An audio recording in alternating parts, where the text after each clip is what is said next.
Sir, you have destroyed the faith and the trust of people you promised. वो परिवार के लोग आपको कभी माफ नहीं करेंगे। आप लोगों में इतनी ह्यूमिलिटी नहीं है कि आपने उनके परिवार को उनसे माफी मांगी। हमसे गलती हो गई, हमें माफ कर दीजिए। We should have protected you. It is our duty as the government to protect you. We failed, we are sorry, and I can promise you that if you had said it, आज ये सब होता नहीं। Humility in power is. Please be quiet. No running commentary, please. Jaji, you please conclude now. Jaji, you please conclude. Humility in power is very important. Okay, that is over. The other part is हमारे defence minister जोर जोर से कह के गए आत्मनिर्भर है, हम ये बना रहे हैं, तोप बना रहे हैं, ये कर रहे हैं, वो कर रहे हैं। क्या फायदा? What is the use if you have not been able to save even 26 people? What are you going to do with all this?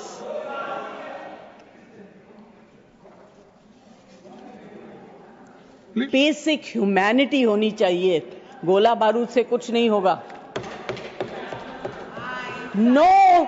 No dispute can be solved with violence alone. Be compassionate. You should have shown humility. And sir, I'm sorry to say that this is one department पूरे where देश you की are जनता को terrorism की विगत 20 साल की स्थिति से अवगत राजनाथ जी। अभी मान्यवर, आपके बारे में मंत्री जी मैं कुछ कह नहीं सकती। मेरा अटल जी की सरकार थी नहीं 2002 में, मगर मैं नहीं कह सकती। 2002 में टेररिज्म को समाप्त करने के लिए अटल जी की सरकार, कल एनडीए की सरकार, भाजपा सरकार कोटा का कानून लेकर आई। The more aggressive मान्यवर, मैं सदन को याद कराना चाहता हूं, कोटा कानून का विरोध किसने किया था? किसने किया? कांग्रेस पार्टी ने। हमारे पास बहुमत नहीं था राज्यसभा, मजबूरन हमने कानून को गिर गया, मजबूरन संयुक्त सत्र बुलाना पड़ा और कोटा कानून संयुक्त सत्र में पारित हुआ। देश नहीं भूल सकता। और कोटा कानून को रोककर आज भी कांग्रेस पार्टी के नेता जब बोले तब कहे कोटा कानून को रोककर किसको बताना चाहते थे आप? किसको बचाना चाहते थे? कोटा तो आतंकवादियों के खिलाफ था। अभी तो रुको, क्लाइमैक्स अभी बाकी। उल्लू सीधा करने के लिए की बात आतंकवादियों को बचाना। इमरान प्रताप गरी।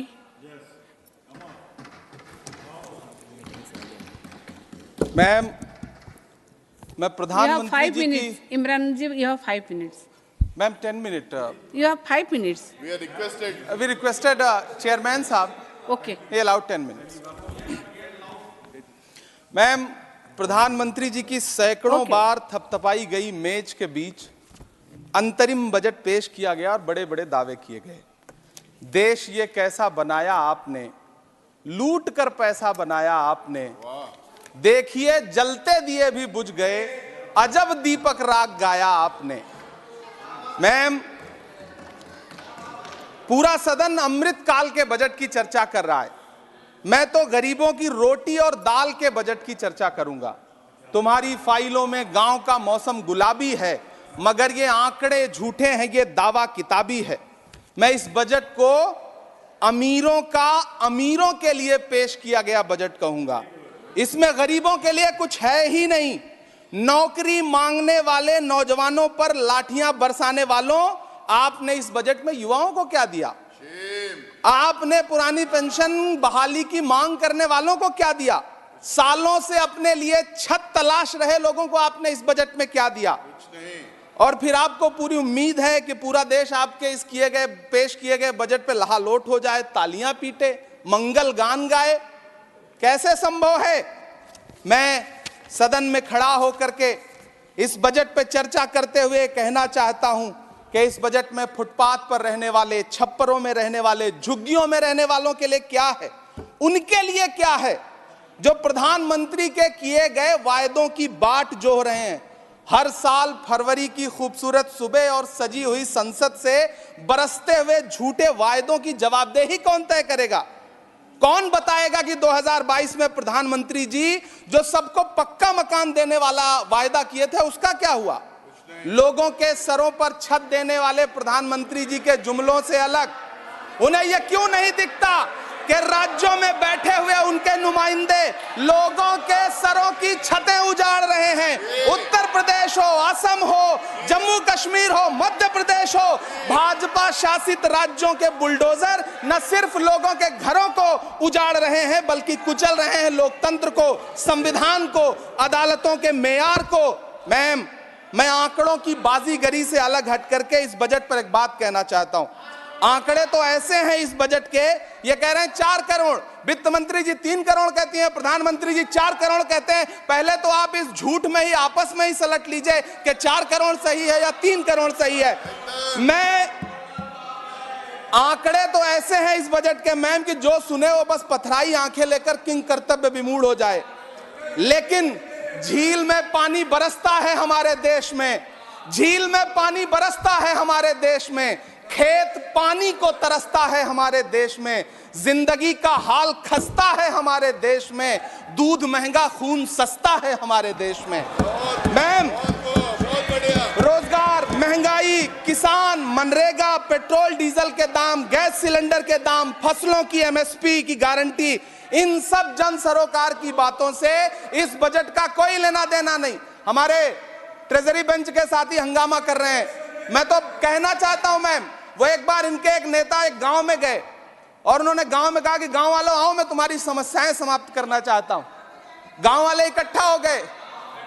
नेताजी ने गांव वालों से कहा बताओ तुम्हारी 2 समस्याएं बताओ, मैं दोनों समस्याओं का यहीं पे समाधान करूंगा। तो गांव वालों ने कहा साहब हमारी पहली समस्या है कि हमारे यहाँ कोई हॉस्पिटल नहीं है। तो नेताजी ने मोबाइल निकाला, कहीं फोन मिलाया और मिला के फोन पे पता नहीं क्या कुछ कहा कि यहाँ गांव में हॉस्पिटल नहीं है, हॉस्पिटल तुरंत, यहाँ हॉस्पिटल चाहिए। गांव वाले खुश हो गए कि 1 मिनट में यहाँ हॉस्पिटल आ रहा है। अगली समस्या के बारे में उन्होंने, नेताजी ने गांव वालों से कहा कि मैंने आपकी पहली समस्या समाप्त कर दी, दूसरी समस्या बताओ।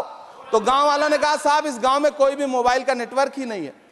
ये है इनके काम करने का तरीका, ये है झूठ बोलने का तरीका। इन्होंने वायदे किए बड़े बड़े, जो 10 साल के इनके वायदे हैं मैं उनके बारे में बात करूंगा। वायदों से ज्यादा इनके नारों पे बात करूंगा। पहला नारा था बहुत हुई महंगाई की मार, अब की बार मोदी सरकार। आइए इस नारे की समीक्षा करते हैं। पेट्रोल, डीजल, गैस, ये तो बड़ी बड़ी बातें हैं। आटा, चावल, दूध, दही, पनीर, छाछ, सब चीज पे जीएसटी। अरे ये फिल्में टैक्स फ्री करने वाले लोग कफन तक पर जीएसटी लगा रहे हैं और ये गरीबों की बात करते हैं। मैम, ये सरकार झूठ की सरकार है। ये सरकार के जितने दावे हैं सब खोखले हैं। आज प्रधानमंत्री जी कह रहे थे सबका साथ सबका विकास। ये कैसा सबका साथ सबका विकास है कि मौलाना आजाद नेशनल फेलोशिप आपने बंद कर दी, आपने माइनॉरिटी डिपार्टमेंट का बजट घटा दिया। आप कह रहे हैं सबका साथ सबका विकास।